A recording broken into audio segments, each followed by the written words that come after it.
నీ ఫ్యూచర్ గురించి ఫూలిష్ ప్రశ్న ఏంటి, నెక్స్ట్ ఏంటి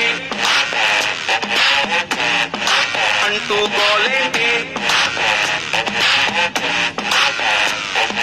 ఇంట్లో నాన్నైనా, వంటింట్లో అమ్మైనా, పేపర్ బాయ్ అయినా, ఫేస్బుక్ లో ఫ్రెండ్ అయినా, పరీక్షలన్నీ చించేసావని ప్రైజింగ్ మానేసి, అరే వచ్చిన మార్కులు మరిచేలా ఈ క్వశ్చన్ మార్క్ ఏంటి, నెక్స్ట్ ఏంటి,